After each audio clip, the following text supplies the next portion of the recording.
बस आप ऐसे समझ लीजिए कि मेरे साथ एक मौजज़ा हुआ है जिसमें मेरे पेरेंट्स ने मुझे एक्सेप्ट कर लिया इस चीज़ पे और मेरे लिए सबसे लड़े।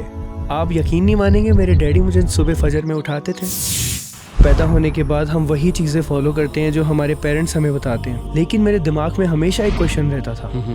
हम हिंदुस्तान में रहते हैं, ठीक है, हम जिस खुदा की इबादत करते हैं वो खुदा आउट ऑफ इंडिया में क्यों नहीं है? स्टार्ट कैसे किया आपने? पैसे बनाने के चक्कर में। अच्छा। हाँ, रिएक्शंस, हम रिएक्शन देते थे म्यूजिक्स, सॉन्ग्स, मूवीज़ पे। पता चला कि लोगों को ये चीज़ बहुत ज़्यादा पसंद आ रही है कि जो एक नॉन मुस्लिम है वो जब मुस्लिम चीज़ों पे रिएक्शन देते हैं ना, तो मुस्लिम लोग बहुत ज़्यादा देखते हैं उन चीज़ों को। मस्जिद और दरगाह, मुझे लगता था कि मुसलमानों के जो भगवान होते हैं वो जो कब्र के नीचे हैं वो उनके भगवान हैं। आपने YouTube से स्टार्ट किया, तो वो वाला पॉइंट बताओ ना मुझे जहाँ पे आपने ये ठान ली कि ना मुझे अब इस्लाम कबूल करना है। पहले तो मुझे मुस्लिम्स का पता चला कि मुस्लिम्स होता क्या। मुझे तो ये पता था पाकिस्तान वाले मुस्लिम्स हैं बस। लोग ऐसा सोचते हैं भाई।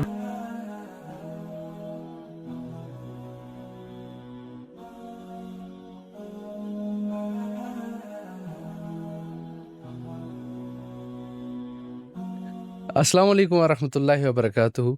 एक चेंज या किसी चीज़ को एक्सेप्ट करने से पहले एक स्टेज आती है जिसको कहते हैं कि रियलाइजेशन ऑफ की स्टेज, या वी कैन से कि स्टेज ऑफ रियलाइजेशन। यानी हर कोई चीज़ आप चेंज कर रहे हो या किसी चीज़ को एक्सेप्ट कर रहे हो, उससे पहले एक चेंज आती है, दैट इज़ रियलाइजेशन। इसी चीज़ पे आज डिस्कस करेंगे इंशाल्लाह। Today we have someone special, Yazdan भाई। अस्सलाम वालेकुम वरहमतुल्लाहि वबरकातुहू जी। जी वालेकुम अस्सलाम वरहमतुल्लाहि वबरकातुहू। कैसे भाईजान कैसे हैं आप? अल्हम्दुलिल्लाह, अल्लाह का शुक्र। कैसा लगा कश्मीर आके? बेहतरीन, बहुत ज़बरदस्त। सबसे पहले शुक्रिया अदा करता हूँ दिल से दिल से दिल के अंदर से, जज़ाकल्लाह। अपनी तरफ से और पूरी टीम की तरफ से। आपने कबूल किया, वक्त दिया। बड़ा जो है ना, वक्त देना किसी को नहीं, ऐसी कोई बात नहीं है। आपका काम इतना बेहतरीन है कि मैं आपको ना बोल ही नहीं सकता था। इंशाल्लाह। और हमें यहाँ पे आना भी था पहलगाम में जी। तो ऐसे कैसे हो सकता है कि आपके कैसा लगा हमारा पहलगाम आपको? बेहतरीन, बहुत ज्यादा। आप बिना घूमे बेहतरीन। हाँ नहीं, अभी आप घूमे? अभी हम पहले मैं घूमे हूँ ना, एक बार मैं घूम के आया हूँ जी। 2023 में मैंने घूमा है पहलगाम। लेकिन अभी जैसे ही हम पहलगाम पहुंचे तो बर्फबारी स्टार्ट हो गई थी। आप मुझे पूछ रहे थे फोन पे, भाई बर्फ हुई। मैं कहता नहीं भाई, अभी नहीं हुई 4-5 बार पूछा मैंने आपसे। जी। तो और बाकी सब कैसा चल रहा है? लाइफ कैसी चल रही है? अल्हम्दुलिल्लाह, अल्लाह का शुक्र। मतलब आपने इस्लाम की तरफ आप आए, कोई और रिलीजन था पहले? मेजॉरिटी ऑफ टाइम्स अगर आप मतलब सीरियस डिस्कशन देखें या आप कहीं भी जाओ, लोग आपसे यही पूछेंगे कि भाई आपने इस्लाम कैसे कबूल किया। बट मेरा समथिंग डिफरेंट है जी। मैं आपसे पूछूंगा कि जब आपने इस्लाम कबूल किया, उससे पहले जो आपकी लाइफ थी या जो जिस बिलीफ सिस्टम को आप प्रैक्टिस कर रहे थे, मेजॉरिटी ऑफ टाइम जब कोई बंदा रिलीजन प्रैक्टिस करता है तो वो क्वेश्चन नहीं करता अपने रिलीजन को। सोसाइटल प्रेशर होता है या बाकी चीज़ें होती है तो क्वेश्चन नहीं कर पाता। मतलब वो कौन सी वेव आई जिसने आपको ट्रिगर किया क्वेश्चन करने के लिए, और आपने अपना रिलीजन छोड़ा क्यों? मतलब बिलीफ सिस्टम आपने क्यों छोड़ा अपना? बहुत अच्छा क्वेश्चन पूछा आपने, माशाल्लाह। सबसे पहली बात तो ये कि जब हम पैदा होते हैं तो पैदा होने के बाद हम वही चीज़ें फॉलो करते हैं जो हमारे पेरेंट्स हमें बताते हैं। इवन जो मुस्लिम्स हैं और कोई भी रिलीजन का बंदा लगा लो, वो वही चीज़ फॉलो कर रहा है जो उसके पेरेंट्स ने उसे बताया। अब अगर हम आपकी बात करें तो आपको भी कुछ एज तक इस्लाम के बारे में या मुस्लिम्स के बारे में अच्छे से सारी चीज़ें नहीं पता होंगी जब तक आपने उस चीज़ को रिसर्च नहीं किया था। बिल्कुल राइट। फिर आपने रिसर्च किया, फिर रिसर्च करने के बाद आपको काफ़ी चीज़ों की नॉलेज मिली और उसके बाद आप अपने दीन में एकदम पक्के हो गए। बिल्कुल सेम वही चीज़ मैं आपको बोलना चाहता हूँ कि मैं जिस बिलीफ सिस्टम में था, ठीक है, मैं वो चीज़ को ईमानदारी से उसको भी निभाता था। मतलब मैं रिलीजियस था, ऐसा नहीं है कि मैं रिलीजियस नहीं था, लेकिन मेरे दिमाग में हमेशा एक क्वेश्चन रहता था। अब वो क्वेश्चन ये था कि हम हिंदुस्तान में रहते हैं, ठीक है, हम जिस खुदा की इबादत करते हैं वो खुदा आउट ऑफ इंडिया में क्यों नहीं है? राइट। समझ रहे हो आप? मैं ये बचपन की बात बोल रहा हूँ और ये सच बात। कब की बात है? ये मैं मेरे बचपन से जो मेरे दिमाग में जो चीज़ें चलती थी मैं उसकी बात कर रहा हूँ। ये इस्लाम तो मेरा तो कोई मुसलमान दोस्त भी नहीं था, वो तो अलग बात है। लेकिन मैं आपको बात ये कर रहा हूँ कि मुझे लाइक ये दिमाग में आता था कि जिस खुदा को, जिस भगवान को, जिस रब को हम पूज रहे हैं, जिससे हम मांग रहे हैं, तो वो जो भगवान है वो बाहर के लोगों का क्यों नहीं है? बाहर के लोग अलग भगवान को क्यों मानते हैं? ये मेरे दिमाग में एक थॉट प्रोसेस आता था ठीक कि ऐसा क्यों? हालांकि वो भी इंसान है, ठीक शक्लें उनकी, शक्ल में उनकी भी आंखें हैं, नाक हैं, सब है, तो फिर उनका भगवान अलग क्यों है? हालांकि सब बोलते हैं सबका भगवान एक है, सब एक है ना? तो उस चीज़ में मैं बहुत ज़्यादा कंफ्यूज्ड रहता था, हद से ज़्यादा। एंड देन फिर स्लोली जब मैंने रिएक्शंस देना स्टार्ट किया, इस्लाम के बारे में पता चलना सबसे स्टार्ट पहले कौन सा रिलीजन पढ़ा आपने इस्लाम से पहले? सिखिज्म एंड हिंदुइज्म सिखिज्म, और इसके बगैर कोई? और क्रिश्चियनिटी, वो तो फिर Christianity। इस्लाम के बाद पढ़ा ना, मतलब पता चला उस चीज़ के बारे में। ठीक। तो उससे पहले तो स्टार्ट Christianity- कैसे किया आपने? स्टार्ट हमारा यूट्यूब से, यूट्यूब से? पैसे बनाने के चक्कर में। अच्छा। हाँ, रिएक्शंस, हम रिएक्शन देते थे म्यूज़िक्स, सॉन्ग्स, मूवीज़ पे। तो वहाँ से हमें पता चला वो सारी बहुत सी चीज़ों का पता चला कि लोगों को ये चीज़ बहुत ज़्यादा पसंद आ रही है कि जो एक नॉन मुस्लिम है वो जब मुस्लिम चीज़ों पे रिएक्शन देता है ना, तो मुस्लिम लोग बहुत ज़्यादा देखते हैं उन चीज़ों को, मतलब व्यूज़ बहुत ज़्यादा आते हैं। ओह। अगर आप लिखोगे यूट्यूब पे थंबनेल पे कि एक नॉन मुस्लिम रिएक्टिंग ऑन मुस्लिम, या तारिक जमील ऑन, जितने भी बड़े बड़े, हाँ, मुफ्ती तारिक मसूद, और भी जितने बड़े बड़े जो उलमा हैं, या फिर बयान्स हैं, या फिर और भी बहुत सारी चीज़ें, अर्तुल गाजी हो गया। ठीक है, तो फिर मुझे लगा चलो ठीक है, यहाँ पे ज़्यादा व्यूज़ आ रहे हैं तो ये करते हैं, उसमें क्या है। ओह, समझ रहे हो आप? मतलब आपकी हिदायत के जरिया आपकी पैसे कमाने की वो लालच बनी है ना? लालच बोलेंगे, चाहत, क्योंकि घर की कंडीशन खराब थी। अच्छा, तो हमें कुछ ना कुछ तो करना था ना। तो आगे लेके चलते ना, आपने यूट्यूब से स्टार्ट किया, तो वो वाला पॉइंट बताओ ना मुझे जहाँ पे आपने ये ठान ली कि ना मुझे अब इस्लाम कबूल करना है। तो यूट्यूब से हमें पहले तो मुझे मुस्लिम्स का पता चला कि मुस्लिम्स होता क्या। मुझे तो ये पता था पाकिस्तान वाले मुस्लिम्स हैं बस। सच में लोग मुस्लिम पाकिस्तान से आते हैं, जो सच बात है। मतलब हर एक नॉन मुस्लिम में ये बायसनेस है कि मुसलमान से, मतलब ज़्यादातर नहीं, बट ज़्यादातर लोगों को ऐसा लगता है। ये मेरी बात बता रहा हूँ मैं, मुझे बाकी का नहीं पता, बट मैंने ज़्यादातर लोगों को देखा ऐसे, क्योंकि सबको ऐसा लगता है कि ज़्यादातर जो मुस्लिम्स हैं उनका ताल्लुक पाकिस्तान से। ठीक है, तो मेरा भी ऐसे ही जहन था। और मस्जिद और दरगाह, मुझे लगता था कि मुसलमानों के जो भगवान होते हैं वो जो कब्र के नीचे हैं वो उनके भगवान हैं। दरगाह मतलब वो उनके भगवान हैं, मुझे ऐसा लगता था। ठीक। मस्जिद का कॉन्सेप्ट मुझे नहीं पता था कि मस्जिद भी होती है जिसमें खाली होता है, जहाँ पे नमाज पढ़ी जाती है, ऐसा कुछ। मेरे दिमाग में ये था कि मुसलमान जो है कब्र के पास जाते हैं, उनसे मांगते हैं, मतलब उनकी पूजा करते हैं, और वो सब चीज़ें बस। इतनी मेरी मेंटालिटी थी, यही मुझे पता था मुस्लिम्स के बारे में। और बहुत खतरनाक होते हैं, बहुत खूंखार होते हैं, बहुत ज़्यादा जुल्म करते हैं बस। तो फिर पढ़ के पता चला कि सब डिफरेंट है। कोई ऐसा फ्रेंड जिसने मदद की हो, या कोई ऐसा उस्ताद? किसी ने नहीं? मतलब ना मेरा कोई दोस्त था, ना मेरा कोई, क्योंकि मेरे पास टाइम ही नहीं था। अच्छा। मैं 18 आवर्स अ डे वर्क कर रहा था, जिसमें मैं मेरे यूट्यूब के वीडियोस, मेरी जॉब, मेरे दूसरे काम। कलिमा कहाँ पे पढ़ा आपने? घर पे, अपने रूम में, खुद ही शहादत ली? किसी को कुछ नहीं बोला। क्या बोला? अशहदु अल्ला इलाहा इल्लल्लाह व अशहदु अन्ना मुहम्मद रसूलुल्लाह। माशाअल्लाह। अच्छा, मुझे बताएं कि ये तो आपने मिसकंसेप्शंस बताए, और क्या मिसकंसेप्शंस हैं एज ए कम्युनिटी, आपकी कम्युनिटी में जिससे आप पहले ताल्लुक़ रखते थे, या नॉन मुस्लिम्स में क्या मिसकंसेप्शंस हैं? देखें, ये पॉडकास्ट दुनिया देखने वाली है, ठीक है? मुस्लिम्स भी देखेंगे, गैर मुस्लिम भी देखेंगे, ठीक है? इस पॉडकास्ट के ज़रिए बहुतों को मैं अल्लाह से दुआ करता हूँ कि हिदायत की जो है ना नसीब हो, हिदायत नसीब हो। इंशाल्लाह। आज तोड़ देते हैं ना, बहुत सारे मिसकंसेप्शंस हैं हमारे मुल्क में मुसलमानों के बारे में। जैसे आपने कहा कि एक इस्लामोफोबिक वेव डाली जाती है, जी एजेंडा लाया जाता है फिल्म्स के ज़रिए, मूवीज़ के ज़रिए, ड्रामाज के ज़रिए और बहुत सारे ऐसे कामों के ज़रिए जिससे मुसलमान को ऐसे पोर्ट्रे किया जाता है कि यही बंदा है जो फितने की जड़ है, बस। यही बंदा है जो दहशतगर्द है, यही बंदा है जो जुल्म करता है। बट आज तोड़ देते हैं ना, मतलब हो सकता है नॉट श्योर कि मुसलमान दहशतगर्द नहीं हो सकता, नॉट श्योर कि मुसलमान जुल्म कर नहीं सकता। जैसे मुसलमान कर सकता है वैसे गैर मुस्लिम भी कर बस सकता है। सीधी सी बात है। ये देखिए मिसकंसेप्शंस जो मुस्लिम्स के बारे में ज़्यादातर होते हैं कि वो यही होते हैं कि ये बहुत गंदे होते हैं। क्यों लगता है उन्हें ये चीज़? क्योंकि उन्हें बचपन से मूवीज़ में यही दिखाया गया है। गंदे इन द सेंस, गंदे इन द सेंस के वो जाली वाली बनियान पहनते हैं, टोपी पहनेंगे, वो जो प्रेयर कैप होती है जो छेद वाली, नहाते नहीं। ठीक है, नहाते नहीं है इधर। उनको क्या पता 5 वक्त ये वुज़ू करते हैं। जितना ज़्यादा मुस्लिम साफ़ सुथरा रहता है उससे ज़्यादा कोई और साफ़ सुथरा रहता है नहीं। अत्तहूरु शत्रुल ईमान, बाकी निस्फ ईमान। हाँ, ईमान है। अच्छा, हो गया एक तो मिसकंसेप्शन। ये एक चीज़ है, ठीक है। हाँ। पहली दूसरी चीज़ कि ये बहुत जुल्म करते हैं अपने घर वालों पे, अपनी वाइफ पे, अपने सब पे सही से नहीं। वो ये भी एक मिसकंसेप्शन है। मतलब बहुत ज़्यादा बीवियाँ, ये भी लोग आता है ना, 4 शादियाँ, लेकिन उनको ये चीज़ अच्छे से पता नहीं है कि ये क्यों है, उसका रीज़न क्या है। ठीक। तो उसके अलावा मैंने आपको बताया कि ज़्यादातर जो मिसकंसेप्शन है वो यही है, उन्हें ये नहीं पता कि इस्लाम आया कहाँ से है।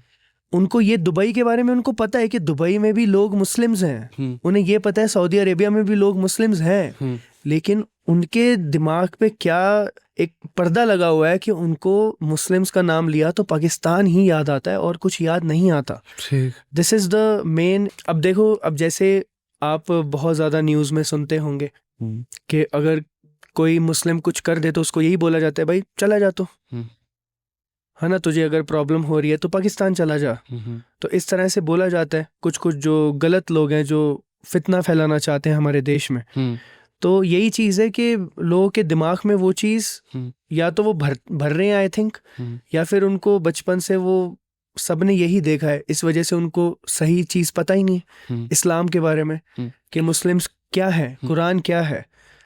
आपकी क्या मैसेज रहेगी इन लोगों को जो इन चीज़ों में मुब्तला हैं या इस चीज़ की सोच रखते हैं? आपकी क्या मैसेज रहेगी उनको? देखिए, मुझे ऐसा लगता है कि गलती उनकी भी नहीं है, गलती हमारी है, मुस्लिम्स की गलती है। दिस इज़ द रियल, मैं आपको सच बात बता रहा हूँ। उसका रीज़न ये है कि जब मैं नॉन मुस्लिम था, ठीक है, तो मुझे भी तो ये चीज़ का लाइक ऐसा ही था ना, मैं भी तो यही चीज़ें सोचता था। मैं थोड़ी कुछ अच्छा सोचता था। वो तो मैंने कुछ अच्छा देखा, मैंने अर्तुल गाजी देखा तो उसमें देखा कि एग्जैक्टली मुस्लिम होता कैसे है। ठीक। ये भी एक पॉजिटिव रोल में हो सकता है मुस्लिम। मतलब मुसलमान अपना काम पूरी तरह अंजाम नहीं दे रहे, जो दावत का काम था डेफिनेटली, जो मतलब हर एक गैर मुस्लिम को इस्लाम की दावत देना नहीं, दावत, देखिए दावत देना ठीक है, बट द थिंग इज के सिर्फ और सिर्फ दावत तो देना इम्पोर्टेंट फ़र्ज़ है, ये फ़र्ज़ है, इम्पोर्टेंट क्या फ़र्ज़ है ये चीज़, लेकिन उसके साथ साथ आप अपने दुनियावी मामलात को किस तरह से लेके चल रहे हैं। मैं आपको कश्मीर की मिसाल देता हूँ। ठीक, कश्मीर की मिसाल देता हूँ आपको। यहाँ के लोगों की सारे 99% मुस्लिम्स हैं। अब यहाँ पे जब टूरिस्ट आता है तो कश्मीर के लोग उसको नाराज़ नहीं करते हैं, 90% नाराज़ नहीं करते हैं, ठीक है। वो उनका एक नेचर है और उनका एक लाइक इस तरह से वो ट्रीट करते हैं लोगों को, जिसकी वजह से जो गैर मुस्लिम यहाँ पे आता है उसका जो परसेप्शन होता है मुस्लिम्स के बारे में भी और नॉन मुस्लिम मतलब मुस्लिम्स के बारे में भी और कश्मीर के बारे में भी, वो पूरी तरह से चेंज हो जाता है जो फर्स्ट टाइम आता है। ये चीज़ आप कभी भी आप नोटिस करना। मतलब आप इखलाक की बात कर रहे हो। इखलाक जो सबसे मेन चीज़ है। बिल्कुल, इंसान इखलाक से ही मुतासिर होता है। अल्लाह के नबी सल्लल्लाहु अलैहि वसल्लम के इखलाक से मुतासिर हो के जो है ना पूरे लोगों ने इस्लाम लाया और उन्होंने क्या कहा है कि अपनी ज़ुबान से किसी को तकलीफ़ नहीं देना। बिल्कुल। और खाना खिलाओ। ये 2 चीज़ें सबसे ज़्यादा इम्पोर्टेंट चीज़ें हैं। तो जब आपने इस्लाम कबूल किया, यानी आपने कलमा खुद ही पढ़ा, तो दीन के बारे में जाना कैसे फिर आपने? इस्लाम है क्या? आपने नमाज कैसे सीखी? नमाज सीखी आपने? बहुत बड़ा एक इंटरेस्टिंग सवाल आपने पूछा है ये चीज़, और बहुत से लोग मुझसे ये पूछते हैं और बहुत से लोग एतराज़ात भी करते हैं इस चीज़ के बारे में। बट सच बताता हूँ, मैंने सब कुछ ऑनलाइन सीखा है। लेकिन जो नमाज है वो हमारे एक भाई हैं, वो कुवैत में रहते हैं, ठीक है। तो उन्होंने व्हाट्सएप पे मैसेज करके मुझे आपको सिखाई पूरी नमाज का पूरा, जो पहले सना क्या होता है, फिर उसके बाद फातिहा, फिर उसके बाद कोई और सूरा पढ़ना है, वो सारी चीज़ें जो हैं उन्होंने मैसेज पे सिखाई। तो इनिशियल स्ट्रगल्स क्या थे आपके दीन में आने से पहले, जो, या दीन में आने के बाद इनिशियल स्ट्रगल्स क्या रहे? देखिए, इनिशियल स्ट्रगल्स यही होता है कि लोग कैसे फेस करेंगे। समझ रहे हो आप? पेरेंट्स, लोग, आजू बाजू के पड़ोसी। उस टाइम पे मैं जॉब करता था। एक तो मैं यूट्यूबर भी था। उस टाइम पे मेरे 3-4 लाख फॉलोअर्स थे, ठीक है। और मेरे इंस्टाग्राम पे भी काफ़ी अच्छे फॉलोअर्स थे, और ऑलरेडी सारे बहुत से लोग जानते थे। और उस टाइम पे मैं ये वाली चीज़ में आया हूँ। हालांकि मैंने उस टाइम पे ऐलान नहीं किया था, ऐलान मैंने 1 साल बाद किया। लेकिन अब जैसे मैं किसी के साथ जाता था, क्योंकि मैंने ये चीज़ सीखी है कि मैं इस्लाम में आया हूँ तो मुझे डेली नमाज़ पढ़ना है 5 टाइम्स। और अगर मैं बाहर जा रहा हूँ कहीं भी, मुझे नमाज़ तो पढ़ना ही है, मैं छोड़ नहीं सकता हूँ। तो मैं छुप छुप के नमाज़ पढ़ता था दोस्तों से। अगर किसी के साथ हम बाहर जाते थे तो उन्हें बोलता था, यार मेरा पेट दुख रहा है, मेरा सर दुख रहा है, मुझे एक घंटा दो, मैं सो के आता हूँ। तो जैसे असर ज़ोहर हो गई तो रूम में गया, पढ़ी, बाहर आया, फिर लग गया। किसी ने पढ़ते पढ़ते देखा कभी? नहीं, लेकिन एक बार ऐसे हुआ था कि दिसंबर में मैं आगरा गया था, तो मेरे एक दोस्त था, उसके साथ रूम शेयरिंग था। तो मेरे दिमाग में हर टाइम, पूरे टाइम ये चल रहा था कि यार अब मैं इसके साथ हूँ, है ना। मैं अब या तो मैं इसको बता देता हूँ, है ना, और या तो मैं समझ नहीं आ रहा था क्या करूँ। तो मैंने डायरेक्टली बोला, यार मुझे नमाज़ पढ़नी है। तो बोले, नमाज़? हाँ, मैं नमाज़ पढ़ता हूँ। तो लकीली उसने मुझसे ज़्यादा क्वेश्चंस नहीं किए, उसने बस ये बोला, ठीक है पढ़ ले, कोई प्रॉब्लम नहीं है। तो मैंने नमाज़ पढ़ी। फिर उसके बाद हमारी थोड़ी बहुत बातचीत हुई इस्लाम के बारे में, इस चीज़ के बारे में कि मुझे इस चीज़ में मैं आया हूँ। वो पहला शख्स था बाहर का जिसको ये पता चला कि मैं मुस्लिम हूँ। ठीक। हालांकि उस टाइम पे भी मुझे खुद को मुस्लिम कहने में बड़ी शर्म आती थी। ठीक। ये सच बता रहा हूँ। फर्स्ट मुझे अच्छा नहीं लगता, मतलब अच्छा इन द सेंस, अच्छा नहीं बोलेंगे, लेकिन मुझे शर्म, अजीब सा लगता है, यार मैं मुस्लिम हूँ। नहीं, मुझे शर्म आती थी। तो फर्स्ट टाइम कैसे, मतलब आपने घर वालों को जब बोला तो कौन से रिएक्शंस आए? घर वालों को तो बोला ही नहीं मैंने 1 साल। उनके सामने नमाज पढ़ रहा था मैं, सोचो। उन्होंने भी नहीं मुझसे पूछा। अच्छा। मतलब कभी भी ऐसा जुबान से उनको बोलने का वो नहीं हुआ कि मैं मुस्लिम हो गया हूँ। ठीक। हाँ, ये बंदा मतलब एक अल्लाह को मान रहा है, नमाज पढ़ रहा है, कोई दारू तो नहीं पी रहा, कोई नशे तो नहीं कर रहा, इबादत कर ले भाई, कोई बात नहीं। ऐसे थे मेरे घर वालों का थिंकिंग जो थी, जहन। लेकिन तकरार तब होती थी जब कोई शिर्क वाला मामला घर में होता था। मतलब अगर कोई शिर्क वाला कुछ पूजा पाठ या फिर और कोई चीज़ें, तो उस टाइम पे फिर जब मैं बात करता था तो फिर वहाँ पे प्रॉब्लम्स क्रिएट होती थी। क्या लगता है आपको, अल्लाह ताला ने आपकी कितनी मदद की इस भाई चीज़ में? इतनी, मतलब मैं कोई पर्सनल एक्सपीरियंस शेयर करो जिससे पता चले कि अल्लाह ताला ने कितनी हेल्प की आपकी। आप मेरे डैडी को देखेंगे, आप ये देख के बोल ही नहीं सकते कि वो किस तरह से मुझे सपोर्ट करेंगे और एक्सेप्ट करेंगे। ये चीज़ में पॉसिबल ही नहीं है कोई भी। मतलब मैं इतना ज़्यादा लकी हूँ कि मेरे वालिदैन की वजह से, माँ बाप की वजह से मैं आज यहाँ पे बैठा हूँ, और उन्होंने सपोर्ट किया इस वजह से।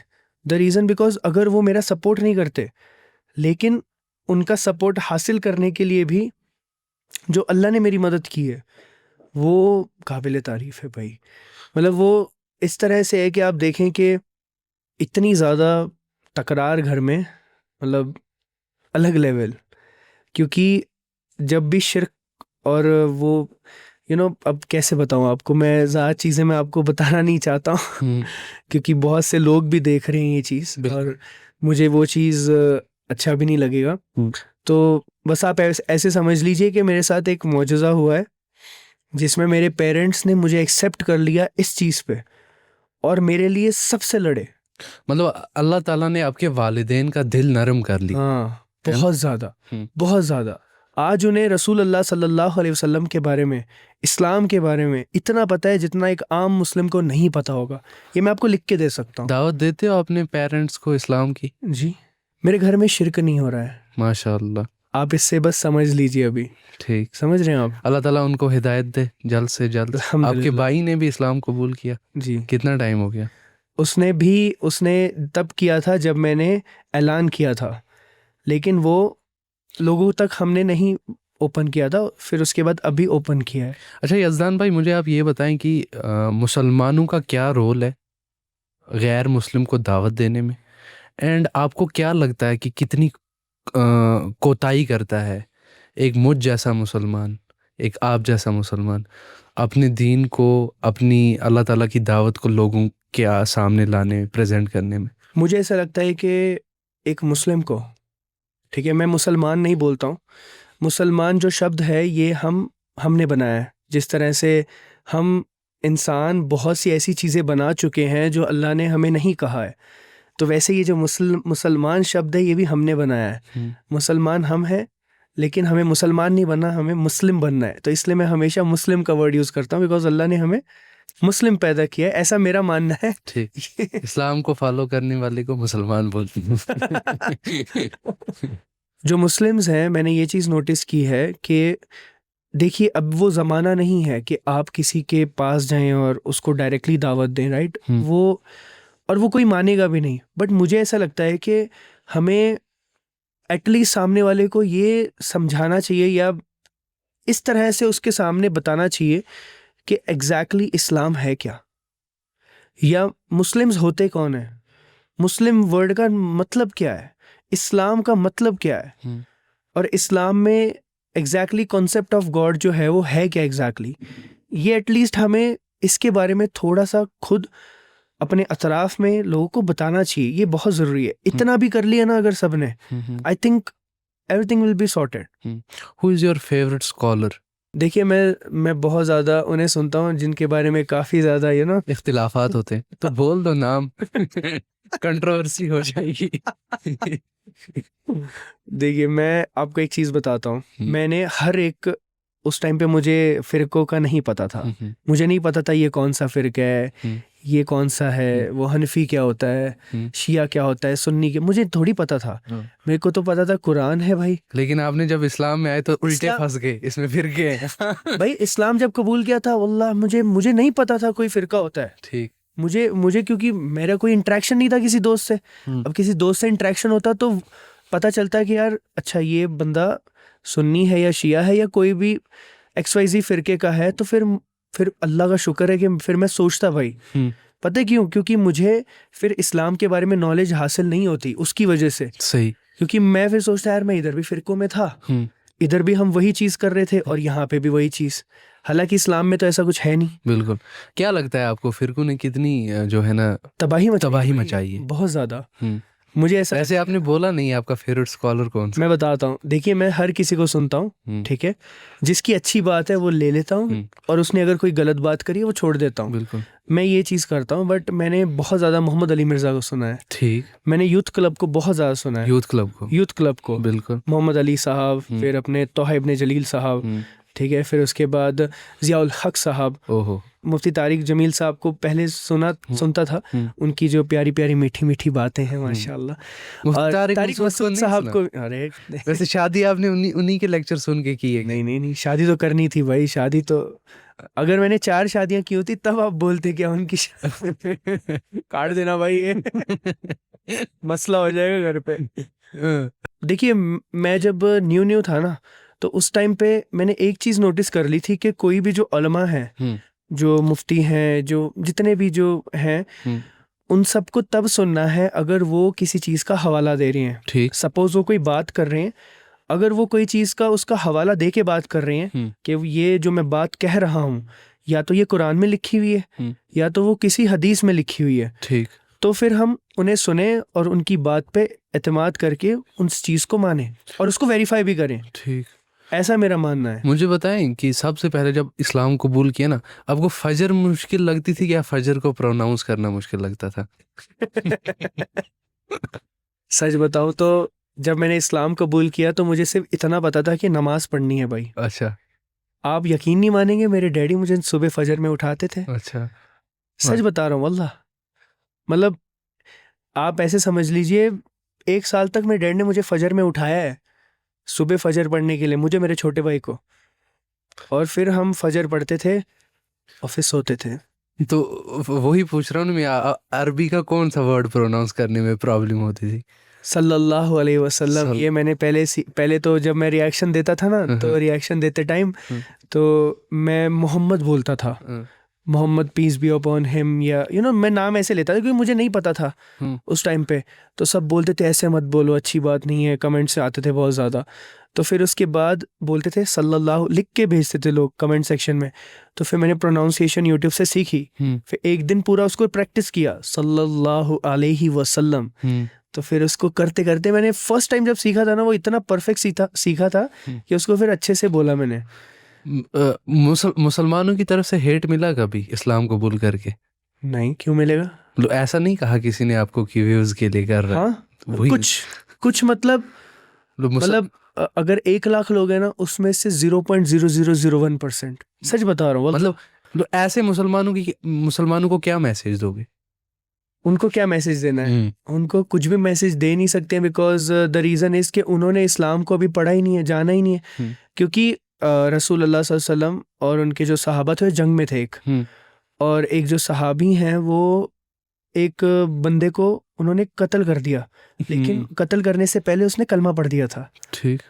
और उसने वो सहाबी ने कत्ल कर दिया और वो रसूलुल्लाह सल्लल्लाहु अलैहि वसल्लम के पास आए और उन्होंने बोला कि भाई कि मैंने इनको कत्ल कर दिया, लेकिन इन्होंने कलमा पढ़ लिया था। सही। तो रसूलुल्लाह सल्लल्लाहु अलैहि वसल्लम ने उन्हें कहा, तू क्या करेगा कयामत के दिन, तू क्या करेगा जब अल्लाह तुझे पूछेगा कि क्या तूने उसका दिल चाक करके देख लिया था? बिल्कुल सही है। तो मेरे दिल में क्या है वो तो मेरा और मेरा अल्लाह जानता है। बिल्कुल। अब एक चीज और होती है, आपने थोड़ी देर पहले वो कॉन्स्पिरेसी का पूछा ना कि इस्लाम के बारे में कि नॉन मुस्लिम्स को क्या वो मिसकंसेप्शंस होते हैं इस्लाम के बारे में। मेरे अभी ध्यान में जहन में एक चीज आई कि उन्हें ये भी होता है, कोई रस्म होती है इस्लाम कबूल करने की ना, रस्म समझते हो? मतलब रिवाज, कल्चर, एक तरीका होता है इस्लाम कबूल करने का कि कुछ करा जाता है, इनका कुछ करा जाता है, कुछ ना कुछ। इसके अलावा और भी बहुत सारी चीजें, ठीक है, और भी बहुत सारी चीजें, ठीक है, पता नहीं मंतर फूका जाता है इन पे, या कुछ इनको कहीं लेके जाया जाता है, इनको काले सूर में लगाए जाते हैं, इनको पता नहीं क्या किया जाता है। नहीं भाई, इस्लाम कबूल करने का नाम सिर्फ इतना है कि आप अपने दिल से मान लो कि एक रब है। हाँ। इस पूरी कायनात को चलाने वाला सिर्फ एक रब है। हाँ। सिर्फ एक है। उसको मुसलमान जो है वो अल्लाह कहते हैं, जो नॉन मुस्लिम है उसको द गॉड कहते हैं। पर हम समझते हैं कि वो द अल्टीमेट गॉड है, जो हर चीज को थामे रखा और हर चीज उसी से है। बिल्कुल। तो उसके बाद जितने भी पैगंबर हैं उन सब पे हम ईमान लाते हैं, और आखिरी जो पैगंबर हैं हमारे वो नबी करीम सल्लल्लाहु अलैहि वसल्लम है। इस चीज पे हम ईमान लाते हैं, मतलब इस चीज को मानते हैं, और उसके साथ साथ हम आखिरत पे ईमान लाते हैं। तो दिस इज, अगर आपने अपनी जुबान से ये बोल दिया, then you are a Muslim, that's it. Life कितनी इम्प्रूव हुई इस्लाम के बाद आपकी? बहुत ज़्यादा। आप ऐसे समझ लीजिए, मैं ट्यूसडे को नेल्स कट नहीं करता था, मैं ट्यूसडे को ऑयल नहीं लगाता था। पता नहीं डेज के हिसाब से मैं बहुत सारी चीज़ें जो हैं हम लाइफ में नहीं करते थे, बहुत सारी चीज़ें छूट जाती थी। और एक आपने बोला ना अभी थोड़ी देर पहले कि पाकी इंसान के लिए मतलब निस्फ ईमान है। हाँ, ईमान है, वो पाकी ईमान है। बिल्कुल। 5 वक्त हम वुजू करते हैं, और अगर वुजू नहीं भी कर रहे हैं तो पाक तो रहते हैं। बिल्कुल, है ना? और अगर हमारा वुजू बचा हुआ है, और उसके साथ साथ जो हम एवरीडे जो ये सब चीज़ों को मेंटेन करके अपने दिन को पूरा डिवाइड करते हैं और सही चीज़ों की तरफ चलते हैं, क्योंकि Islam is not just a religion. Religion वो होता है जो इंसानों ने बनाया होता है। बिल्कुल। रिलीजन तो करोड़ों हैं इस दुनिया में। मैं रिलीजन इस्लाम को नहीं मानता हूँ, मेरे लिए Islam is the way of life. Right. मतलब ये मैं मानता हूँ कि क्योंकि अब जब हम कुरान पढ़ते हैं, कुरान एक ऐसी चीज़ है मेरे हिसाब से, अगर आप एक ये फ़ोन लेते हो या फिर आप कोई भी इलेक्ट्रॉनिक्स चीज़ लेते हो, उसके साथ एक मैनुअल आता है, उसमें लिखा होता है कि इस चीज़ को किस तरह से चलाना है, राइट। उसमें नक्शा भी बना होता है बहुत सारी चीज़ों का। जब हम इलेक्ट्रॉनिक्स चीज़ लेते हैं कि भाई ये इस तरह से होगा, इस तरह से करना है उसको, तो इस्लाम में हर एक वो चीज़ है जो इंसान के लिए ज़रूरी है इस दुनिया में जीने के लिए। आपको एक पॉलिटिशियन बनना है, आप कुरान पढ़ के पॉलिटिशियन बन सकते हो।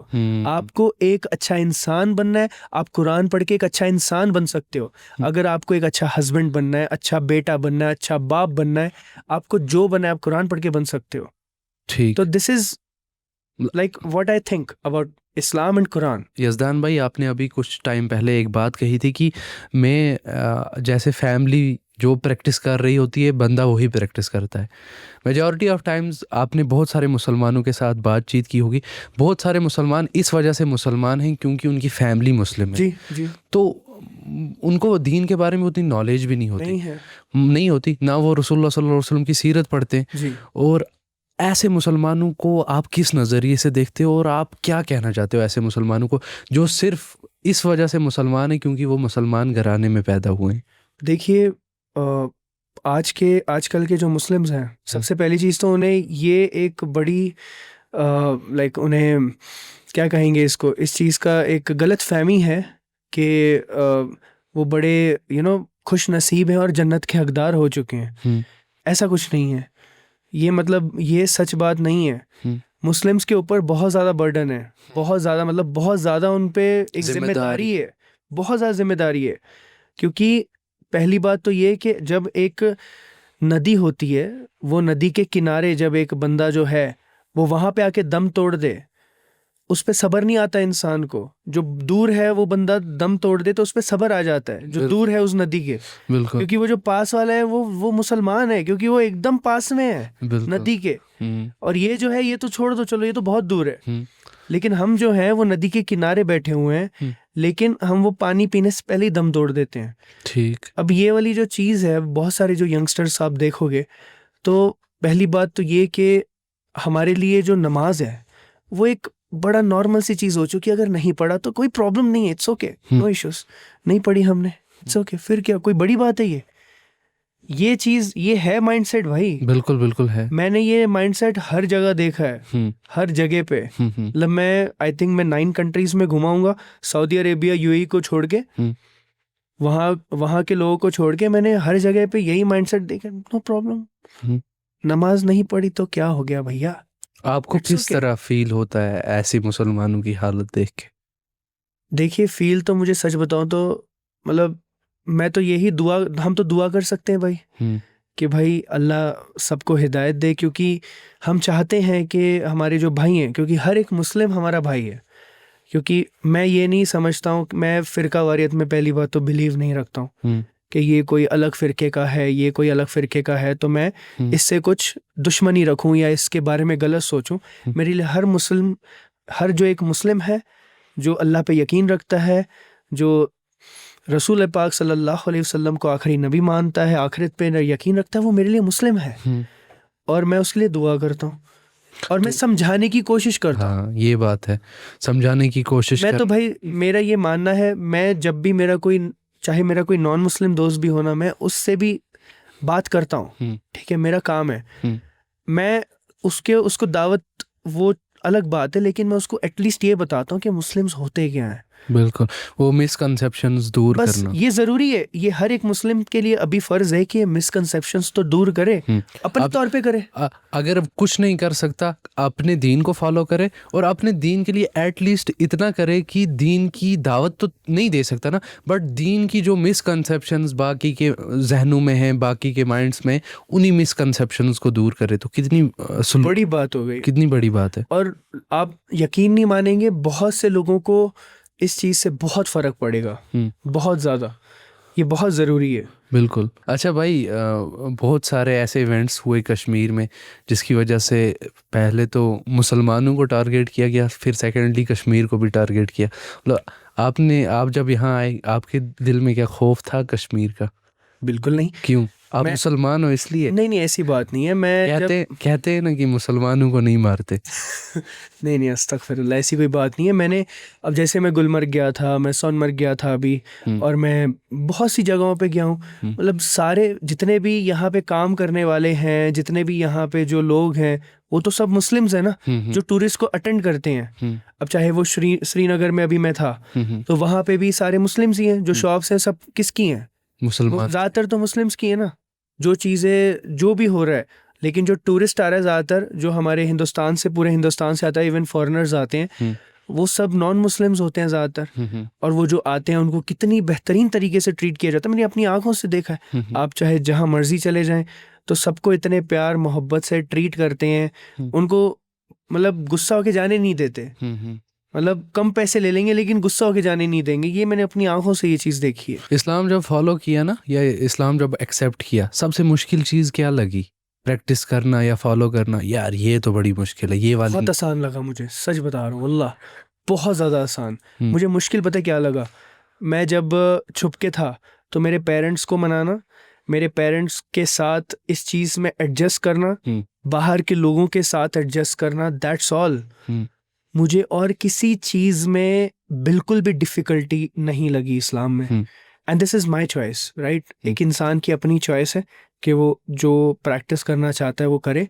अच्छा, जो यूथ है ना, गैर मुस्लिम या मुसलमान, रिफ्लेक्ट क्यों नहीं कर पाते अपने रिलीजन पे? रिसर्च करना और देखना, अल्लाह ताला की खोज करना, क्योंकि अल्लाह ताला भी कुरान में फरमाते हैं कि आप तदब्बुर करो, तफक्कुर करो। हमने आपके अंदर निशानियाँ रखी हुई हैं, आपके बाहर निशानियाँ रखी हुई हैं, तो आप सोचो। आप सोचते क्यों नहीं हो? तो आपको क्या लगता है कौन सी ऐसी चीज़ है जो नौजवानों को या किसी भी इंसान को रोकती है सोचने से? बहुत बड़ी शय है भाई वो चीज़, बहुत बड़ी शय है। वो शय है इबलीस, शैतान। क्योंकि वो शैतान ऐसे पीछे लगा हुआ है। और इंसानों की नज़र में आप देखें कि जो वेस्टर्न कल्चर है, वेस्टर्न जो पब्लिक है, वो तो ऑलमोस्ट ख़त्म हो ही चुकी है। मतलब वो रिलीजियस चीज़ों से निकल चुकी है। इवन जो क्रिश्चियंस हैं, दे आर नॉट क्रिश्चियंस। आप यूरोप में जाएंगे, आप कौन फॉलो कर रहा है? कोई फॉलो नहीं कर रहा है। तो यही एक बड़ी बात है जो शैतान सबको लाइक उन सब चीज़ों से बहुत दूर कर दिया है। और वो अपने ऐसे ऐसे जंजालों में डाल दिया है। अब जैसे आप देख लिया आपके दुनियावी कारोबार में, कि आपका दुनिया का जो काम चल रहा है, जो आप जॉब कर रहे हो, आपको डेली काम करना है, आपको ज़्यादा पैसा कमाना है, आपको फैमिली को देना है, आपको और चीज़ें करनी है। अब इंसान पूरा दिन मेहनत करते रहता है, सारी चीज़ें करता है, बस इस चीज़ को छोड़ के। लेकिन यज़दान भाई, इंसान की फितरत है ना, इंसान अपनी फितरत पे होता है। फितरत जैसे अभी आपने कहा ना कि आपका दिल फतवा देता है, वैसे इंसान की फितरत है, वो फितरत की तरफ जाता है। शैतान तो इंसान को भटकाता है। शैतान तो सिर्फ दावत देता है। शैतान तो इंसान को भटकाता है, उसका काम है भटकाना, वो भटकाएगा।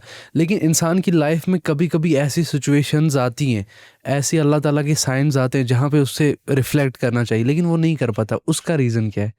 उसका रीज़न यही है कि इंसान की खुद की जो पर्सनल जो उसकी चाहत होती है, जो उस चीज़ पे वो काबू नहीं कर पाता। और वो क्योंकि उसके सामने आता है ना। आपको नहीं लगता कि बायसनेस होती है कि दादे परदादे का दीन है, कैसा गलत हो सकता है? होता है भाई, नहीं होता? पुराने ज़माने में नहीं होता था? जब रसूल अल्लाह सल्लल्लाहु अलैहि वसल्लम के टाइम पे मुशरिकीन मक्का थे, तो वो भी तो यही कहते थे कि हम अपने दादा परदादा का दीन क्यों छोड़े।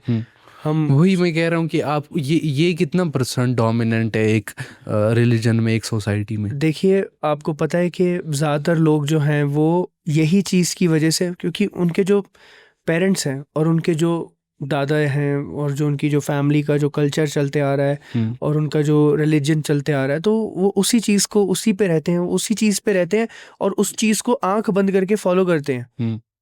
अब कोई अगर इस चीज़ को बैठ के सोचे कि मैं एग्जैक्टली कर क्या रहा हूँ, और उस पे सोच के विचार करे और रिसर्च करे, तो उसको एक दिन के अंदर पता चल जाए कि मैं क्या कर रहा हूँ। मैं यहाँ पे ऑडियंस से कहना चाहूँगा, मुस्लिम्स हों या गैर मुस्लिम, अल्लाह ताला कुरान में फरमाते हैं कि आप तदब्बुर करो, आप तफक्कुर करो, आप निशानियां देखो, साइंस देखो, आपके अंदर आसमानों में साइंस देखो। उसका रीज़न यही है कि आप जानो ये जो शय बनाई किसने, उसका अल्लाह ताला भी फोकस करे। देखो दीन वही है ना जो आपको क्वेश्चन करने दे, हाँ, रिलीजन वही है ना जो आपको क्वेश्चन क्वेश्चन कर, करने दे। जो रिलीजन आपको क्वेश्चन नहीं करने देता तो 2 नंबरी है ना, सही, है ना। डेफिनेटली सही बात है। इस पे क्या कहोगे आप? सही बात है, आपने सही कहा कि क्वेश्चन करना इज़ वेरी इंपॉर्टेंट हर एक इंसान को। अभी बहुत से ऐसे मुस्लिम्स हैं जिनके दिल में ये चीज़ आती है कि क्या मैं सही दीन को फॉलो कर रहा हूँ, सही इस्लाम को फॉलो कर रहा हूँ। अब मेरा एक स्टूडेंट है, ठीक है, वो उसने मुझे एक बार पूछा कि भाई मैं आपसे एक बात करना चाहता हूँ, मुझे लाइक बहुत ज़्यादा टेंशन हो रही है। मैं बोला बोल भाई क्या हुआ? तो ही सेड कि भाई मुझे ना इस्लाम को लेके वसवसे आते हैं। मैं बोला क्यों? बोले बस मैं देखता हूँ बहुत सारी चीज़ें है ना, वो उस चीज़ की वजह से मुझे वसवसे आते हैं।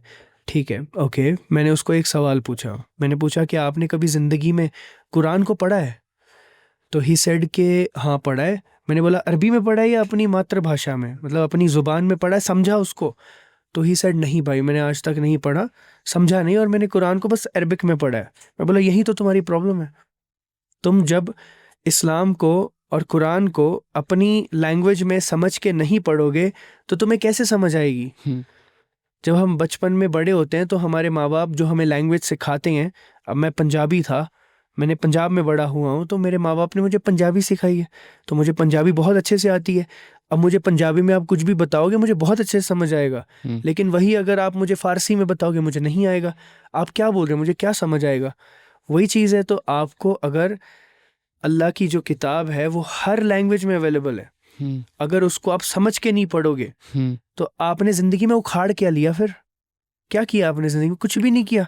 आप इंजीनियर बन गए, आप डॉक्टर बन गए, आप पता नहीं क्या क्या बन गए, आपने इतनी मोटी मोटी बुक्स पढ़ ली, सब कर लिया, लेकिन ज़िंदगी की जो सबसे इम्पोर्टेंट चीज़ थी उसको आपने बिना समझ के पढ़ लिया। ओहो, कितनी आप सोच सकते हैं ये चीज़? मतलब ये मैसेज हर किसी के लिए रहेगी, मुसलमान के लिए भी और गैर मुस्लिम के लिए भी, कि वो कुरान को एक बार समझ के पढ़ें, है ना। आप देखो, मैं जब वीडियो बनाता हूँ, मैंने बहुत बार ये वीडियो बनाई है कि कुरान को पढ़ो। आपने अगर मेरी वीडियो देखी होगी, मैं बहुत ज़्यादा कुरान पे फोकस करता हूँ, और उसके साथ साथ नमाज पे, और शिर्क मेरा एक फेवरेट टॉपिक है। इन सब चीज़ों पे मुझे बहुत ज़्यादा बोलना मुझे बहुत अच्छा लगता है। तो आप देखिए, जब मैं कुरान की बात करता हूँ तो लोग के कमेंट आते हैं कि अगर ऐसे कुरान पढ़ोगे तो गुमराह हो जाओगे। भाई मतलब आप देखें, जो साइंटिस्ट है, बाहर के मुल्क के जो लोग हैं, वो इंग्लिश में कुरान पढ़ते ईमान ले आते हैं, तो वो कहाँ से गुमराह हो रहे हैं भाई? वो कौन है फिर? वो क्यों नहीं गुमराह हो रहे? हम गुमराह हो जाएंगे क्योंकि हम उर्दू जानते हैं, हिंदी वाले हैं हम, वो इंग्लिश वाले हैं, वो ज़्यादा अच्छे से समझते हैं, तो इसलिए वो गुमराह नहीं हो। ये क्या लॉजिक है? क्या लॉजिक है, बोलिए ना, क्या क्या लॉजिक? लॉजिक है ये? मतलब बहुत ज़्यादा मुझे इस चीज़ में इलॉजिक है। सही में कि एक मुसलमान किन स्किल्स में पीछे है जहाँ पे उसको ग्रो अप अपग्रेड करना है, जी, अपग्रेड करना जी, चाहिए। सबसे पहली चीज़ तो कुरान में बहुत पीछे है। अच्छा, मतलब उसने अल्लाह को समझा ही नहीं है, उसने ऐसा समझा कि अल्लाह नानी अम्मा है। अस्तगफिरुल्लाह। ओ, मतलब कि आप कुछ भी करो इस दुनिया में, हम आप मुसलमान है बख्श तो जाओगे, हमें जन्नत मिलेगी, बख्शे जाओगे आप, या फिर आपको कोई उंगली पकड़ के जन्नत ले जाएगा। ओह। नहीं भाई, अल्लाह आपसे ने, ज्यादा सवाल पूछे जाएंगे, राइट? हाँ, आप मुसलमान हो, आपसे ज्यादा ज़्यादा सवाल। सवाल पूछेंगे। अल्लाह ने क्या फरमाया? मतलब कुरान में एक जगह पे आता है ना कि अगर मतलब अल्लाह दूसरी कौम को खड़ा कर देगा आपकी जगह पे, बिल्कुल बिल्कुल, कि अगर आपने ये फॉलो ना किया तो दूसरे दूसरे लोग खड़े हो जाएंगे। आप देख ले अभी रिवर्टेड भाई, कितने लोग रिवर्टेड हो रहे हैं और वो कितने सही से दीन को आगे लेके जा रहे हैं। मतलब एज ए मुस्लिम हम फ़लस्तीन के बारे में बात नहीं कर पा रहे हैं, ठीक है, और कितने रिवर्टेड हैं जिनसे अल्लाह ताला काम ले रहा है, फ़लस्तीन के काम ले रहा अब यहाँ पे मैं एक चीज़ बोलना चाहता हूँ, ये मेरी पर्सनल थिंकिंग है। फ़लस्तीन में जो हो रहा है बहुत गलत हो रहा है। मैं इस चीज़ पे ऑब्वियसली डेफिनेटली 1000%, आप वहाँ पे खाना पहुँचाना चाहते हो। बहुत से लोगों को मैंने देखा है, वो वहाँ पे खाना पहुँचाना चाहते हैं, उनकी मदद करना चाहते हैं, which is a very important, very good thing. What about your Muslims जो आपके देश में है? इर्द गिर्द, हाँ, व्हाट अबाउट देम? आप मतलब एज ए उम्मा हम फेल है ना, मतलब फलस्तीन मैं ये चीज इशू देख के रखो ना, एज ए उम्मा मुसलमान पूरी उम्मा है, एक पार्ट को दर्द होता है पूरे पार्ट को। अब वो अल्लाह के नबी सल्लल्लाहु अलैहि वसल्लम की हदीस है ना कि एक हिस्से को दर्द होता है पूरे सारों को दर्द होता है। डेफिनेटली एज ए उम्मा भी हम फेल है ना। मैंने जो स्किल की बात की थी वो मैंने इसी क्वेश्चन को आगे लेके बात की थी कि कहाँ कहाँ हम वीक हैं, टेक्निकली कितने वीक हैं। हमने आज तक कोई ऐसी इतना स्ट्रॉन्ग प्लेटफॉर्म नहीं बनाया जो दुनिया हमारा यूज़ करे। हम यूट्यूब का यूज़ करते हैं, कितना अच्छा यूज़ करते हैं। ये पॉडकास्ट अभी यूट्यूब पे आनी है, तो हमने टेक्निकली कुछ भी नहीं किया। तो वही पूछ रहा था, कुछ बड़ा कुछ अचीव नहीं किया है। मतलब ये तो 1000% सच बात है, और दूसरों का ही यूज़ कर रहे हैं। इवन अगर आप जितनी भी मुस्लिम कंट्रीज़ लगा लो इस दुनिया में, किसी ने कुछ भी ऐसी कोई बड़ी जो चीज़ है, हालांकि जो पहले के ज़माने के जो लोग थे उन्होंने साइंस का आविष्कार किया, उन्होंने बहुत से ऐसे जो चीज़ें हैं जो आज हम यूज़ कर रहे हैं वो सब उनकी बनाई हुई हैं, जो मुस्लिम्स थे। बिल्कुल, मैं वही तो आपको बता रहा हूँ कि इकरा, उससे हम दूर हैं। अब वो उसी में सारी चीज़ें आती हैं ना। सबसे पहले तो हम कुरान से दूर हैं। जब हम कुरान पढ़ेंगे तभी हमें समझ आएगा कि इल्म हासिल करना कितना इम्पोर्टेंट है, अब चाहे वो हर चीज़ का हो। यज़दान भाई, मैं आपको यहाँ पे एक बात बताना चाहूँगा। मुसलमान का काम था लोगों की हेल्प करना, लोगों के प्रॉब्लम्स दूर करना। मुसलमान इसलिए आया था दुनिया में कि लोगों की जितनी भी प्रॉब्लम्स है ना वो दूर करे। लेकिन हम खुद प्रॉब्लम्स बने हुए हैं, देख लो, हम खुद मैं आपसे एक सवाल पूछना चाहता हूँ। ये आपने काफ़ी अच्छा एक चीज़ बोली यहाँ पे, मुसलमान लोगों की प्रॉब्लम सॉल्व करने वाली जो चीज़ आपने बोली ना, तो मेरा आपसे ये सवाल है, बीइंग अ न्यू मुस्लिम, मैं अभी आपसे सवाल पूछता हूँ कि आप बचपन से मुस्लिम हो, right? What do you think about मस्जिद्स? मस्जिदें किस चीज़ के लिए हैं? देखो, जो मस्जिद का एक्चुअल कॉन्सेप्ट था ना, अगर हम रसूलुल्लाह सल्लल्लाहु अलैहि वसल्लम की सीरत से देखें, मस्जिद में लोगों के प्रॉब्लम्स सॉल्व होते थे। हर एक फ़र्द का मसला हल होता था। नौजवान मस्जिद में आते थे ताकि वो अपनी सारी जो बातें उधर के हेड को बताएं और वो सॉल्व करें। हर एक पॉलिटिकल मसला मस्जिद में हल होता था। हर एक जो इकोनॉमिक मसला, फाइनेंशियल इशू, सोशल इशू, समाजी, सारा कुछ मस्जिद में हल होता। बट हमने आज मस्जिद को 5 वक्त की नमाज के लिए रखा है, और 5 वक्त की नमाज के बाद वो मस्जिद लॉक होती है। मैं आपको रीसेंट वाक़या बताता हूँ। हम सोनमर्ग में थे। सोनमर्ग की बहुत बड़ी जामिया मस्जिद है। हम रात के 11 बजे मस्जिद में गए और मस्जिद बंद थी। अल्लाहु अकबर। मस्जिद बंद थी। और फिर आपको मैं हैरानगी से बताता हूँ कि हमने बर्फ़ पे नमाज पढ़ी।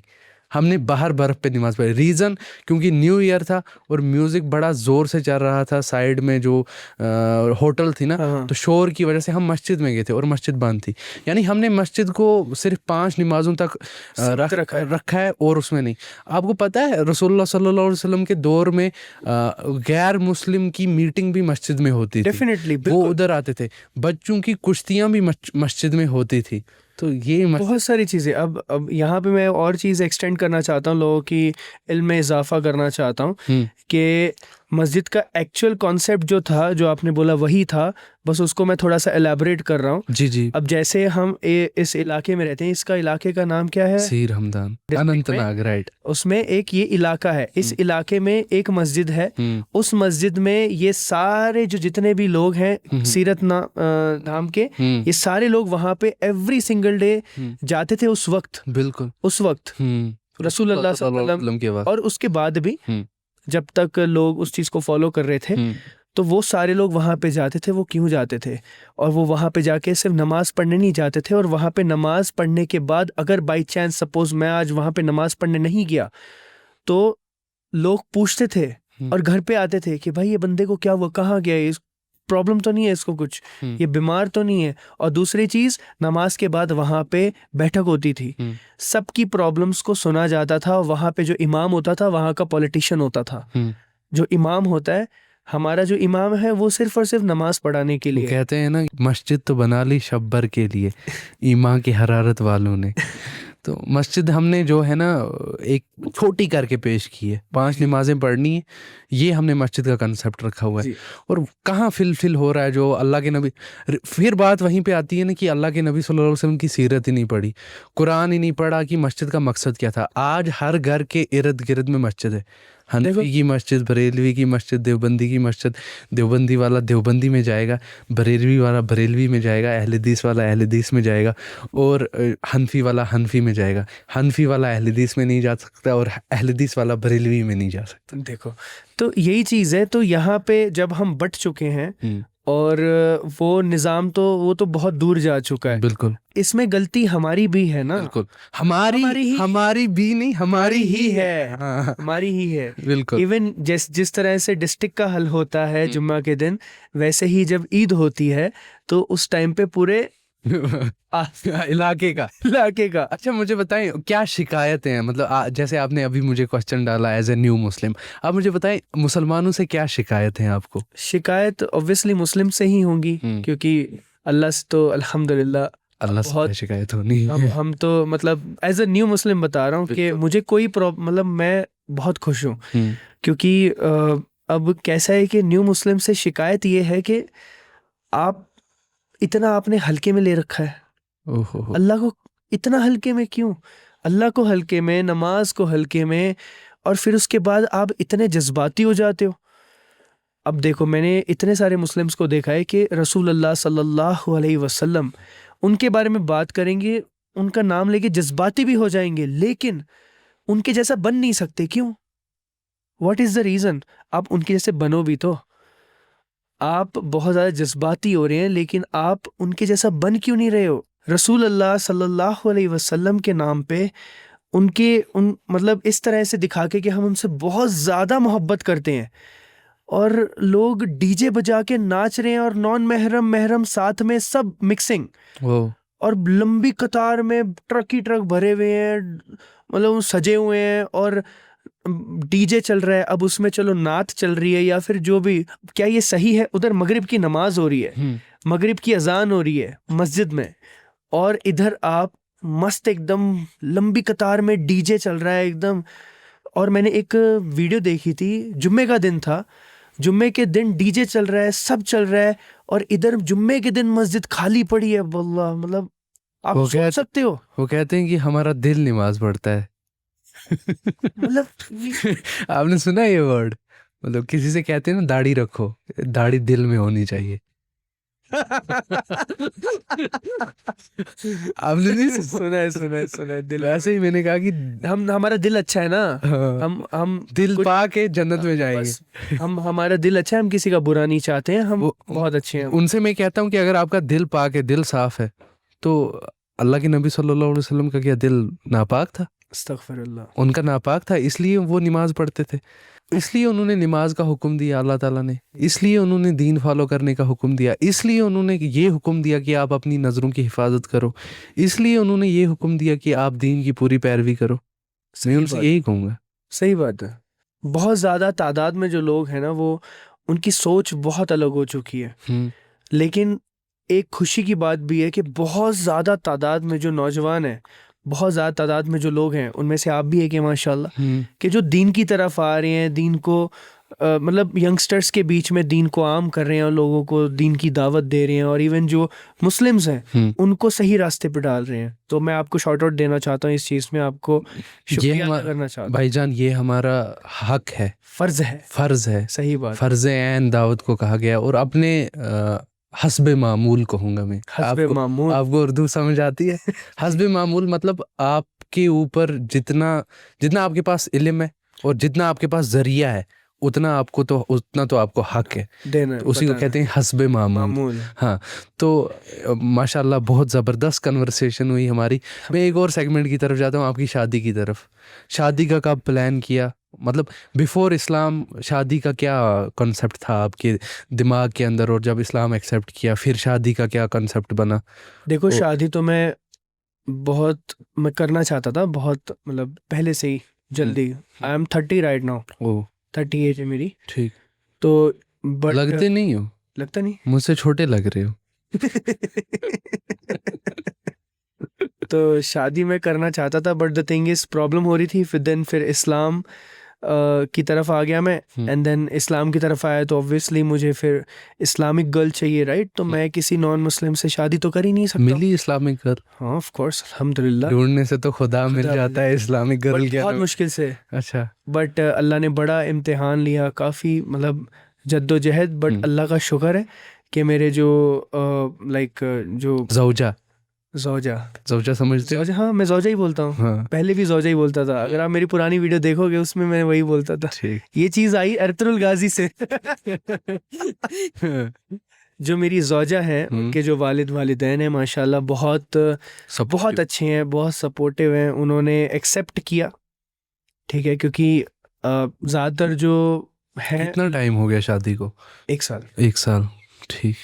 तो अल्हम्दुलिल्लाह उन्होंने समझा इस चीज़ को, तो बहुत, और उन्होंने फैमिली भी, क्योंकि कैसा है कि बहुत मुश्किल है, सही आपकी बात समझ गया। लोग एक्सेप्ट नहीं करते ना, वो कहते हैं हमारी सोसाइटी एक्सेप्ट नहीं करती। हाँ, हम अपनी बेटी को कैसे भेजें ऐसे घर में जहाँ पे दूसरे लाइक रिवर्टेड है वो। लोग ऐसा सोचते हैं भाई, मैंने बहुत रिजेक्शन फेस किए हैं, मजाक से हटके बता रहा हूँ आपको, बहुत रिजेक्शन। मतलब मैं ये भी जानना चाहता था कि शादी से, ये इस्लाम से पहले शादी का क्या कॉन्सेप्ट था आपके माइंड के अंदर, और इस्लाम के बाद शादी का क्या कॉन्सेप्ट बना? शादी के पहले कॉन्सेप्ट ये था कि मैं धूमधाम से शादी करूं, मस्त एकदम। नहीं धूमधाम तो वो मैं कह रहा हूँ, शादी करके इंसान का कुछ पर्पस होता है ना, इंसान का कुछ पर्पस है। मुसलमान का पर्पस आपको क्लियर है, मुसलमान का हर एक काम उसी पर्पस के मुताबिक होता है। हाँ। हम यहाँ पे पॉडकास्ट कर रहे हैं, इसका कोई पर्पस है। पर्पस ये नहीं कि व्यूज ज्यादा आए, कोई और पर्पस है, ठीक है, बिहाइंड द सीन्स और कोई पर्पस है। हम शादी करते हैं, उसका भी हमारा वही सेम पर्पस होता है, जी जी। अल्लाह ताला को राजी करना। और राजी किस तरह होगा वो हम डिस्कस नहीं कर रहे। मैं कह रहा हूँ कि शादी जब इस्लाम आपने कबूल किया, उससे पहले शादी का पर्पस क्या था, और इस्लाम के बाद शादी का पर्पस क्या बना?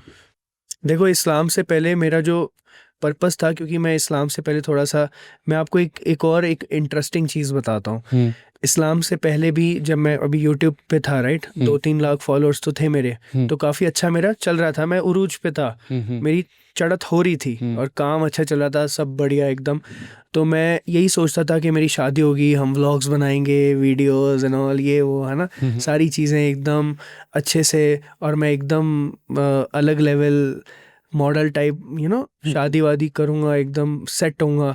लेकिन फिर उसके बाद जैसे धीरे धीरे मेरी नॉलेज का इजाफा होने लगा, इवन जब मैंने इस्लाम कबूल कर लिया था, ठीक है, करने के बाद 1 साल तक भी जब मैंने ऐलान नहीं किया था, तब भी मेरे दिमाग में ऐसा था कि चलो ठीक है, I will marry to a women जो मुस्लिम होगी, लेकिन हम व्लॉग बनाएंगे इंशाल्लाह, I will show my wife on social media, हम वीडियोस बनाएंगे, हम ये चीज़ मेरे माइंड में थी। लेकिन जैसे जैसे मेरी नॉलेज बढ़ती गई, मुझे ये चीज़ समझ आई कि ये चीज़ नहीं करना है मुझे, चाहे जितना मर्जी इस चीज़ में जो मर्जी है, लेकिन मैं अपनी फैमिली को कभी भी, मेरे जो फैमिली के जो लाइक मेंबर्स हैं, विमेन है, जो लेडीज़ हैं, वो कभी भी सोशल मीडिया पे नहीं आनी चाहिए। मुझे ये सही नहीं लगता है, सही, और मुझे भी सही नहीं लगता, और इस्लाम में भी ये चीज़ जायज़ नहीं है और सही नहीं है। तो मेरी वो थिंकिंग चेंज हुई, और उसके बाद इस्लाम में जो पर्पस है शादी के बाद, कि हम एक अच्छी जो नेक औलाद हमारी हो, वो आगे जाके वो भी अच्छे से उस दीन को फॉलो करे, और हम उन तक उस दीन को पहुंचाएं, बीइंग अ पेरेंट। ये भी एक बहुत ज़रूरी चीज़ है, क्योंकि आजकल जो मुस्लिम पेरेंट्स हैं, निज़ाम को कायम करे, वो इस चीज़ में फेल हो रहे हैं। वो अपने बच्चों को ज़्यादातर दुनिया की तालीम दे रहे हैं, क्योंकि हालांकि दीन और दुनिया सेम है जैसे आपने बताया, लेकिन उसमें से उन्होंने दीन को निकाल दिया है। सेकंड प्रायोरिटी निकाला नहीं है, देते हैं वो, पता है सेकंड प्रायोरिटी है वो, हुआ तो हुआ, नहीं तो इट्स ओके, नो प्रॉब्लम, उनको बाद में देख लेंगे ना, बच्चा छोटा है, 10 साल का तो है, अरे मेरे बच्चे 20 साल के, तो अभी क्या उनको समझ आएगी, अल्लाह हिदायत देगा उन्हें, इट्स ओके, नो प्रॉब्लम। तो ये उनकी थिंकिंग है, तो ये उन्हें, ये माँ बाप की करनी है, फिर उन्हें वो भुगतना भी पड़ता है बाद में। तो ये चीज़ चल रही है आजकल। सही। तो ये चीज़, मुझे इस चीज़ को, अल्लाह मुझे ताकत दे, अल्लाह से अल्लाह ताला आपको इस्तिकामत दे, ताकत दे, ताकत दे, क्योंकि हम अपनी ताकत से, अपनी कुव्वत से कुछ नहीं कर सकते, ला हौला वला कुव्वता इल्ला बिल्लाह। तो ये चीज़ बस है। एट द एंड क्या मैसेज रहेगी जो भी सुनने वाले हैं? मैं आप सबसे गुजारिश करूँगा, और ये मेरी रिक्वेस्ट भी है, कि कुछ भी करने से पहले, कुछ भी मतलब अभी आप चाहे लाइफ में कुछ भी कर रहे हैं, कुछ भी करने से पहले एटलीस्ट उस बुक को पढ़ें जो हमारे नबी करीम सल्लल्लाहु अलैहि वसल्लम के सीने मुबारक पे नाजिल हुई और उनसे हम तक पहुंची, और उसको समझ के पढ़ें। मैंने इस्लाम कबूल किया 2 बार, इस कुरान को समझ के पढ़ा 2 बार, जबरदस्ती पैसों की लालच में पढ़ा। और मैं हिक ठोक के बोल रहा हूँ यहाँ पे, मैंने जो कुरान थी उसको सुना, जो ट्रांसलेशन, उसके रिएक्शन दिया, उसको जबरदस्ती बैठना पड़ता था क्योंकि वो रिएक्शन देना पड़ता है। आप रिएक्शन देते टाइम उठ नहीं सकते हो वीडियो से, और ना ही आप उसमें कोई डंडी मार सकते हो या कोई धोखा कर सकते हो। आप बैठे हो, 1 घंटे का सूरा बकरा चल रहा है, सुनना है आपको, कुछ आपको अच्छा लगे, बुरा लगे, नींद आए, आपको सुनना है। मैंने सुना, हमने तीनों ने सुना। और 2 कौन थे? भाई बहन। अच्छा, तो हम तो भाई भी हो गया, आपकी बहन कन्वर्ट हुई? पटी हाँ? सब हैं, बट अब मत डालो। हाँ सब हैं, अल्हम्दुलिल्लाह। तीनों भाई बहन, अल्लाह ताला आपको इस्तिकामत दे। आमीन। आपने कहा कि जिस पे नाजिल हुआ उसको, जिस पे कुरान नाजिल हुआ आप कुरान को पढ़ो। मैं साथ में एक और चीज़ ऐड करूँगा। जी, अब जिस पे नाजिल हुआ आप उनकी सीरत भी पढ़ो। कुरान को आपको समझना है तो सीरत को साथ लेके चलना चलना पड़ेगा। आप सीरत ही नहीं जानते तो आपको कहाँ कुरान समझ आएगा। अगर बेहतरीन अंदाज में इस्लाम के बारे में नॉलेज हासिल करना चाहते हो, कुरान को भी पढ़ो और सीरत को भी पढ़ो। क्योंकि मैंने भी ये चीज़ मैं आपको बताना चाहता हूँ कि जब हम रिएक्शन देते थे तो हमने सीरत को भी पढ़ा, सीरत पे भी रिएक्शन दिया, तभी हमें मोहम्मद सल्लल्लाहु अलैहि वसल्लम के बारे में पता चला। एंड फिर उसके बाद हमने कुरान को 2 बार पढ़ा, ट्रांसलेशन के साथ समझ के, तब हमें अल्लाह के बारे में पता चला और बाकी सब चीज़ों के बारे में पता चला। अल्लाह ताला हर किसी को दीन इस्लाम की हिदायत दे। आमीन। हमसे अच्छा काम ले। इंस्पायरिंग कॉर्नर के बारे में कुछ कहना चाहोगे? बहुत अच्छा आपका मोटिव है। आपने बताया ना कि हर एक चीज़ का मोटिव होता है। बिल्कुल। हम यहाँ पे बैठे हैं, हम व्यूज़ के लिए नहीं बैठे हैं। हम लोगों तक अगर एक बंदा भी हमें सुन रहा है, अगर उसकी ज़िंदगी हमारी इस पॉडकास्ट से चेंज हो जाए और यहाँ तक वो वीडियो सुन ले और इससे कुछ वो फ़ायदा हासिल कर ले, तो हमारे लिए वो बहुत बड़ी चीज़ है। वो कहते हैं ना, 100 सोने के ऊंट से भी ज़्यादा बढ़ के हमारे लिए वो है। बिल्कुल। तो वो हमारे लिए इस तरह से है। मैं एक और चीज़ एंड में कहना चाहता हूँ, लाइक इसके साथ साथ लाइक एक जो चीज़ मैंने कुरान के बारे में कहा कि वो तो पढ़ना ही है, और उसके साथ साथ सीरत से सीख के हमें एक अच्छा इंसान बनना बहुत ज़्यादा ज़रूरी है। बीइंग अ मुस्लिम, कि हम अपनी ज़ुबान से किसी को तकलीफ़ ना दें। बिल्कुल। हम अपने अखलाक को बेहतर रखें, हम खाना खिलाएं। मतलब इस्लाम की बहुत सारी चीज़ें बहुत सारे रिलीजन्स ने ली हुई हैं, अगर आप देखेंगे जो इस्लाम में सिखाई हुई चीज़ें हैं। लेकिन अल्हम्दुलिल्लाह अभी भी बहुत से ऐसे मुस्लिम्स हैं जो इस चीज़ को फॉलो करते हैं, जैसे कश्मीर में माशाल्लाह मैंने देखा है। तो अल्हम्दुलिल्लाह। इस पे मुझे एक हदीस याद आ रही है, जाते जाते आपको भी सुना दूं, कि अल्लाह के नबी सल्लल्लाहु अलैहि वसल्लम का इरशाद है, मफ़हूम बता रहा हूँ, कि क़यामत में साया नहीं होगा, सिर्फ अल्लाह ताला का साया होगा।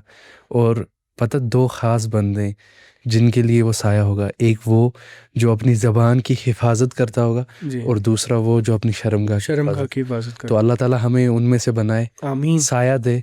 और जितने भी सुनने वाले हैं, अल्लाह ताला उनको भी हिदायत दे, हमें भी हिदायत दे। जज़ाकल्लाहु खैरन, बारकल्लाहु फ़ीक। जज़ाकल्लाह भाई, बहुत शुक्रिया आपका। अल्हम्दुलिल्लाह।